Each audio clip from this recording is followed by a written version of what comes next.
महायुतीमध्ये कोणताही वाद नाही असं स्पष्टीकरण अजित पवारांनी दिलं आहे। आमचं काम उत्तम सुरू आहे असं ते म्हणाले। विरोधकांकडे दुसरा कुठलाही मुद्दा राहिलेला नाही असंही अजित पवारांनी म्हटलंय। तर आम्ही कामाची माणसं आहोत, आरोप प्रत्यारोपामध्ये रमणारी माणसं नाही असं म्हणत अजित पवारांनी विरोधकांना टोला लगावला।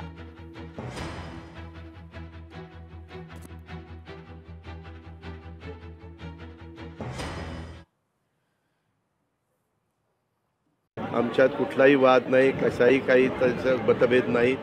आम्ही सगळे एकोप्याने महायुतीचं सरकार चालवतोय। आता मधीच काढलं, आता मी मुख्यमंत्री उपमुख्यमंत्री आम्ही सगळे जळगावला गेलो, एकत्र सभा घेतली, एकत्र परत आलो।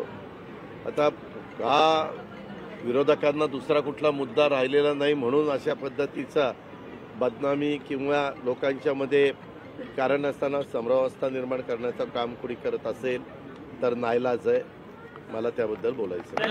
वित्तीय तूट ही महाराष्ट्र राज्यामध्येच आहे अशातला भाग नाही, देशाच्या अनेक राज्यांमध्ये वित्तीय तूट आहे। वित्तीय तूट भरून काढण्याच्या संकल्पना महाराष्ट्र सरकारमध्ये काम करणाऱ्या मंत्र्यांच्या डोक्यामध्ये आहेत, ते अतिशय चांगल्या पद्धतीनं करत असतात। त्याच्यामुळे मला असं वाटतं की वित्तीय तूट सांभाळणं ही आमच्या सगळ्यांची जबाबदारी आहे।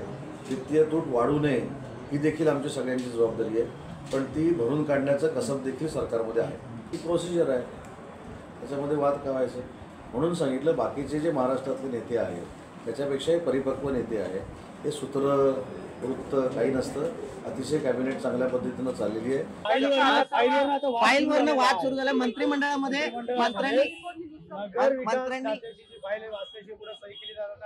मुख्यमंत्री म्हणाले की मी सह्या करतो, पण आता तिथे मारामारी होऊ नये एवढीच आमची इच्छा आहे।